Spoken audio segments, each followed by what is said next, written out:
Nobody expected it to get this loud. It was supposed to be just another industry event. Flashing cameras, designers, A-list faces floating through velvet-roped entrances. But the second Teyana Taylor was seen in the same orbit as Leonardo DiCaprio, something shifted in the air. It wasn't dramatic. It wasn't intimate. It wasn't even confirmed. But it was visible. And in celebrity culture, visibility is everything. Within minutes, social media wasn't asking if they were talking. It was declaring something bigger. And then, almost instantly, another name began trending. Pierre. Not because he spoke, not because he reacted, but because silence can be louder than chaos. And the internet decided that if Teyana was moving differently, someone somewhere had to be furious about it. The narrative formed faster than facts ever could. Headlines didn't ask questions, they assumed emotion. Words like rages, upgrade, and replaced started dominating thumbnails before anyone involved said a single sentence. And when Leonardo's legacy-level status entered the equation, the story stopped being about romance. It became about hierarchy, power, ego. Because in Hollywood, proximity to power is never neutral. It always means something, or at least people want it to. And that's when the speculation turned aggressive. If Teyana had confirmed happiness, the internet demanded imbalance somewhere else. It needed tension to complete the script. But here's what made this moment different. There was no visible meltdown, no cryptic attack, no interview jab, just controlled silence. And controlled silence in a situation that looks dramatic, that makes people uncomfortable. So they filled in the blanks themselves. They decided what Aaron must be feeling. They decided what Leonardo's presence symbolized. They decided what Teyana's calm meant. And suddenly, a simple appearance turned into a full-blown emotional war. One that may not even exist. This wasn't about confirmation. It was about perception. And perception, once it spreads, becomes louder than truth. The spark wasn't a kiss. It wasn't a hand on a waist. It wasn't even a private dinner leak. It was positioning. A short clip circulating from an exclusive gathering where Leonardo and Teyana appeared engaged in conversation. Nothing scandalous. Nothing intimate.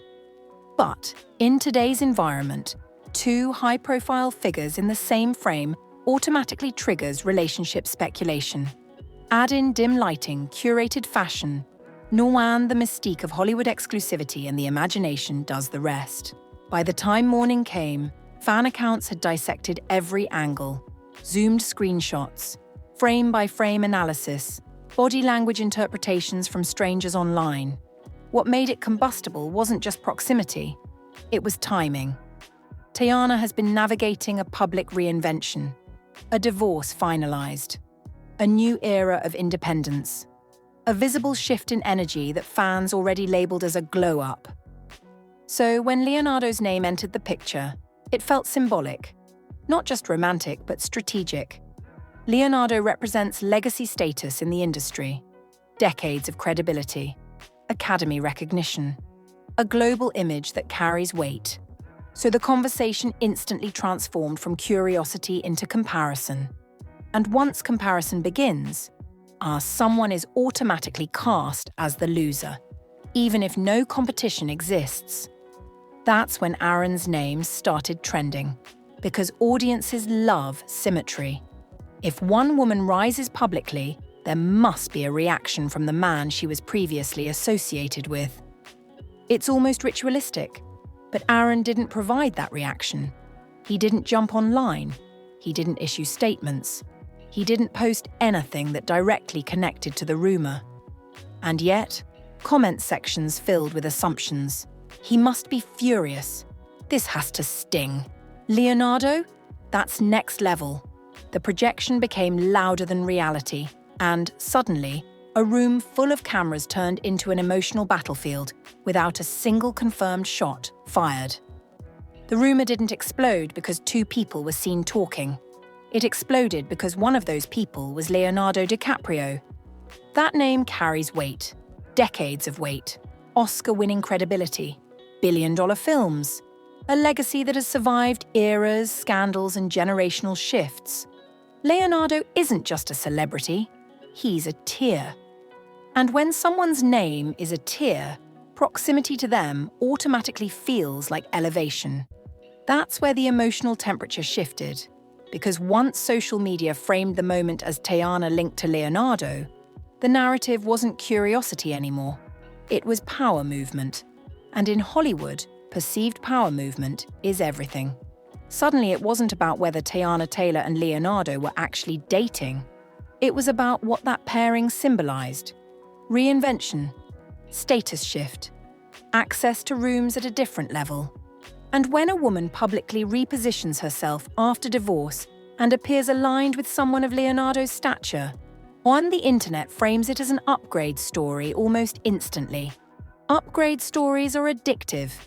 They make audiences feel like they're witnessing transformation in real time. But upgrade narratives always demand comparison, and comparison creates hierarchy, and hierarchy creates assumed ego. That's where Pierre got pulled into something that may not even involve him.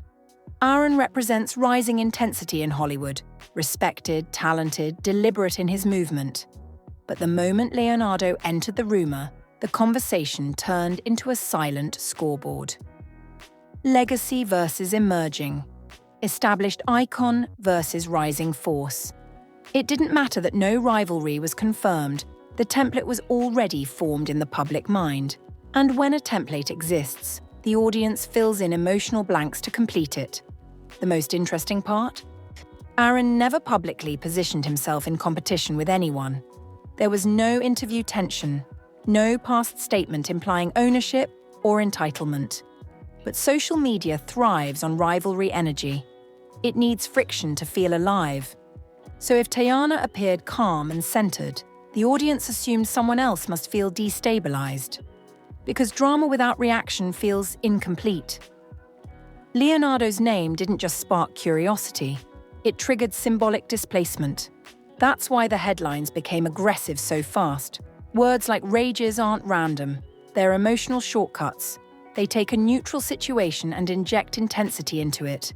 And when the audience already feels the weight of a hierarchy shift, they accept that intensity without demanding proof. But here's the reality most people ignore. Sometimes proximity is just proximity. Sometimes power isn't a competition. And sometimes the only thing escalating is the imagination of the timeline. The rumor would not have felt this explosive 2 years ago. That's the part people aren't saying out loud. What made this moment combustible wasn't just Leonardo DiCaprio being in the same room as Teyana Taylor. It was where Teyana is in her life right now. She isn't in a chaotic era. She isn't in a defensive era. She isn't explaining herself anymore. She finalized her divorce. She repositioned her energy.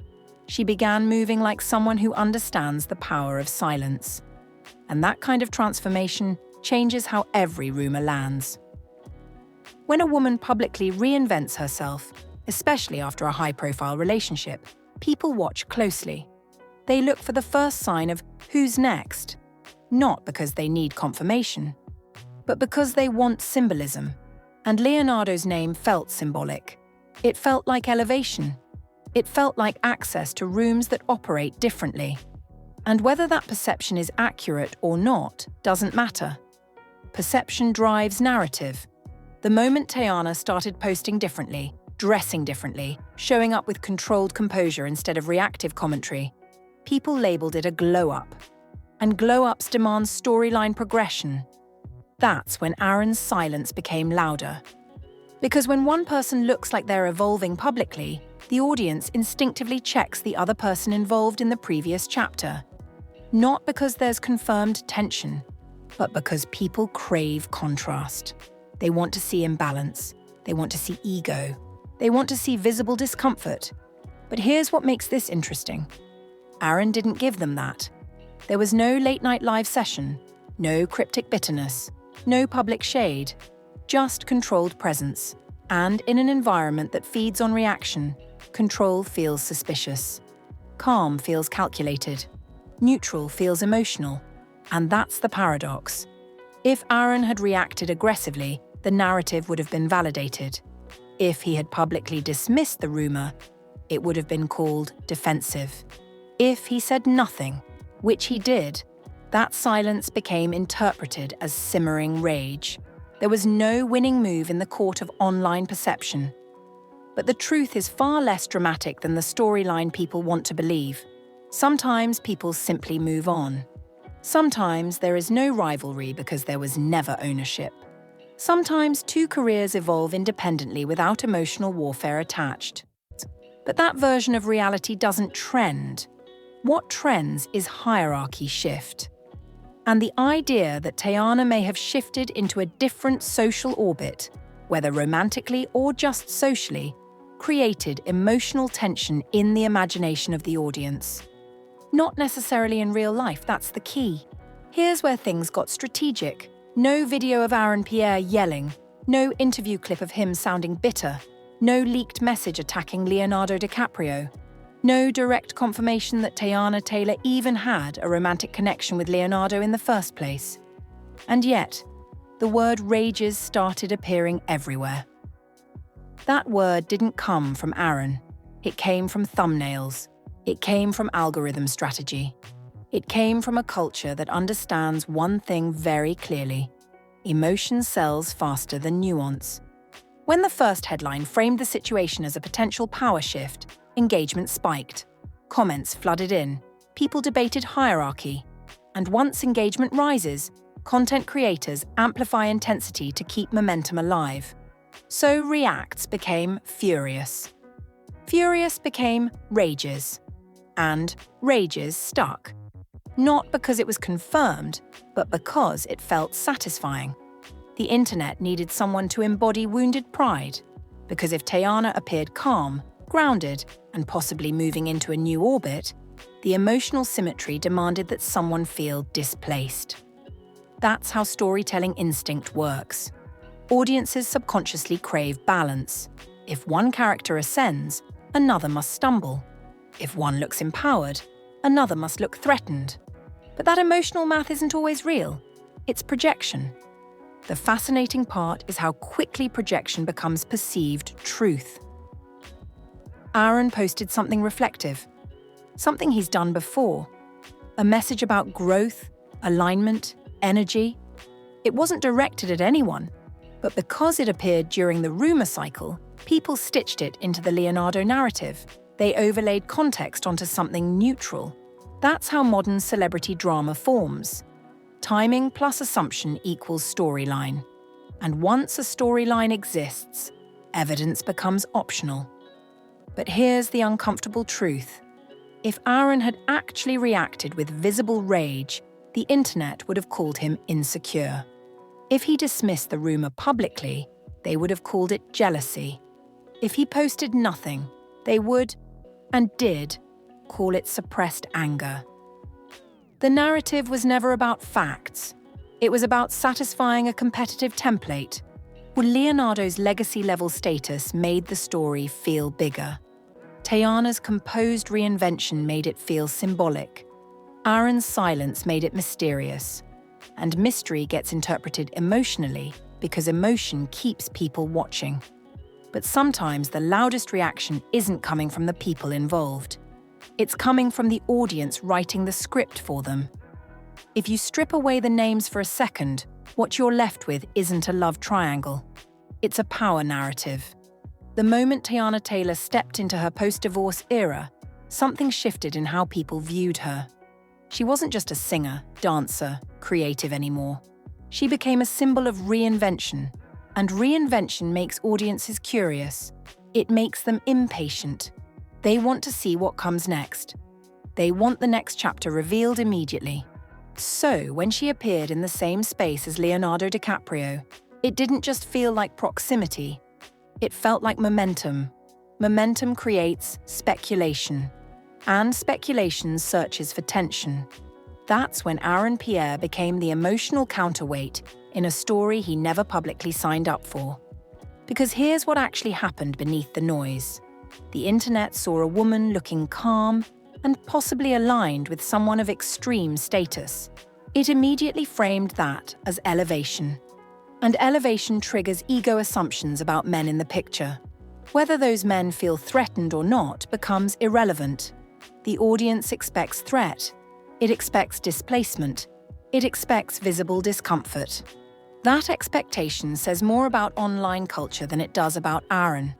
When a woman moves peacefully into a new space, and people want to see the reaction from whoever she left behind, it's almost ritualistic, as if her growth must be validated by someone else's emotional response. But what if growth doesn't require rivalry? What if proximity to power doesn't equal romantic conquest? What if silence isn't rage, but discipline? Because here's the deeper truth. Aaron's career is moving. Leonardo's career is cemented. Teyana's career is evolving. None of those movements require emotional warfare. But emotional warfare keeps people clicking. So the narrative bent toward it. The word rages spread not because it was proven, but because it feels cinematic. It feels intense. It feels like something is happening. And in an era where attention is currency, intensity becomes the shortcut to relevance. But when you zoom out, what you actually see is this: a woman refusing to perform explanation, a man refusing to perform reaction, another man refusing to acknowledge rumor, and an audience uncomfortable with that calm. The internet doesn't reward maturity, it rewards spectacle. And when spectacle doesn't exist naturally, it manufactures it. This wasn't a confirmed rivalry.